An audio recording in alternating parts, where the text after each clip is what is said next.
Hello అందరికీ welcome to Madhu graceful bytes. ఈరోజు మన ఛానల్లో మీకోసం మరొక రుచికరమైన వంటతో మీ ముందుకు వచ్చేసాను. అది అందరికీ ఎంతో ఇష్టమైన కజ్జికాయలు. కజ్జికాయలు అనగానే మనకి పండుగ గుర్తొస్తుంది కదండి. ఏ పండుగ ఉన్న పిండి వంటలలో ఈ కజ్జికాయలు ఉండడం అనేది చాలా చాలా ఇంపార్టెంట్ అయిపోతుంది. మరి అలాంటి కజ్జికాయలు ఎలా ప్రిపేర్ చేయాలో అది మనకి రావాలి కదండి. మరి ఇలాంటి వీడియో చూసి మీరు కూడా మీ ఇంట్లో తప్పకుండా ట్రై చేయండి. నేను ఇక్కడ బెల్లంతో చేస్తున్నాను కజ్జికాయలు. చాలా టేస్టీగా ఉంటుంది, అలాగే హెల్తీగా కూడా చేస్తున్నాను. ఈ వీడియో కంప్లీట్గా చూసి మీరు తప్పకుండా ట్రై చేయండి.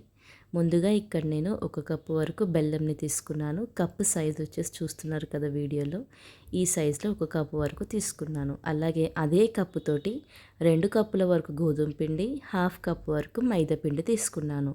అలాగే కొద్దిగా ఉప్పు వేసుకోవాలి. 1 టేబుల్ స్పూన్ వరకు ఆయిల్ని వేసుకోవాలి. తర్వాత దీన్ని మనము బాగా మిక్స్ చేసుకోవాలి. ఆయిల్ అంతా కూడా పిండిలో బాగా కలిసిపోవాలి.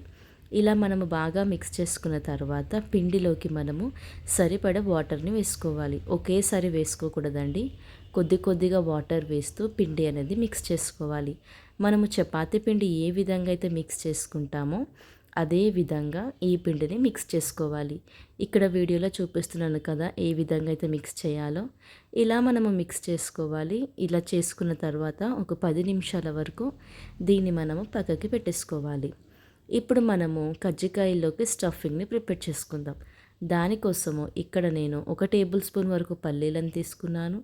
అలాగే కొద్దిగా జీడిపప్పు, కొద్దిగా బాదం పప్పుని కూడా తీసుకున్నాను. అలాగే 4 నుంచి 5 వరకు ఇలాచీని కూడా తీసుకోవాలి. ఇలా వీటన్నిటిని కూడా మనం డ్రై రోస్ట్ చేసుకోవాలి. ముందుగా మనము పల్లీలని కంప్లీట్ లో ఫ్లేమ్లో అన్ని వైపులు కూడా బాగా వేయించుకునేలాగా వీటిని మనము ఫ్రై చేసుకోవాలి. ఇలా వీటిని చక్కగా వేయించుకొని ఒక ప్లేట్లోకి తీసేసుకోవాలి.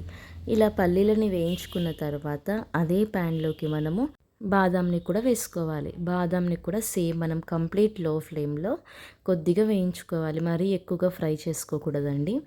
ఇలా వీటిని వేయించుకున్న తర్వాత అదేవిధంగా జీడిపప్పుని కూడా వేయించుకొని ప్లేట్లోకి తీసుకోవాలి. ఇక్కడ పల్లీలను చూడండి, మనకి లోపట కూడా ఇలా చక్కగా ఫ్రై అవ్వాలి.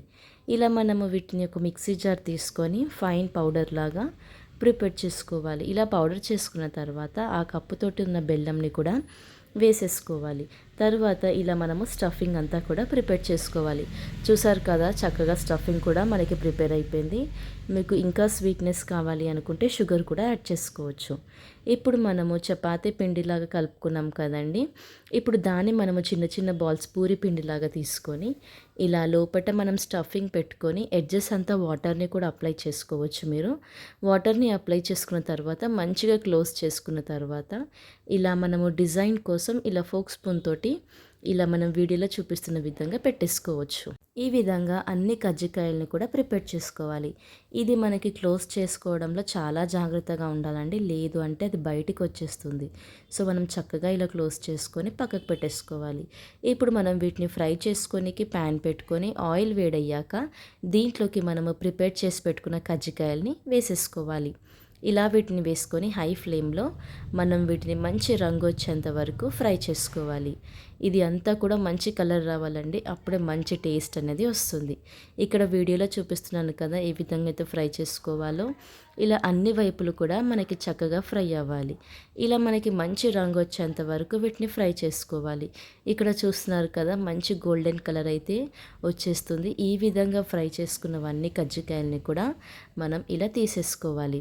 ఇలా వీటిని తీసుకొని మనం ఒక ప్లేట్లోకి పక్కకు పెట్టేసుకోవాలి. ఈ విధంగా మిగతా కజ్జికాయలన్నిటిని కూడా మనం ఫ్రై చేసుకోవాలి.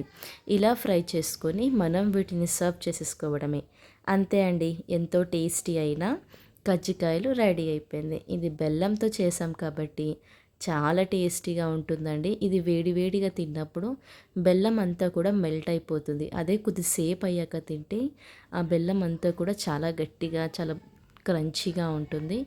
మీరు కూడా ఈ వీడియో కంప్లీట్గా చూసేసారు కదా. ఒకసారి వీడియో చూసి మీరు కూడా మీ ఇంట్లో తప్పకుండా ట్రై చేయండి. మీరు ట్రై చేశాక మీకు ఎలా కుదిరిందో కూడా మాతో తప్పకుండా షేర్ చేసుకోండి. మరిన్ని పిండి వంటల రెసిపీస్ లింక్ వచ్చేసి డిస్క్రిప్షన్ బాక్స్లో ఇచ్చాను, చూసేయండి. Thank you for watching Madhu graceful bytes. Like, share, subscribe.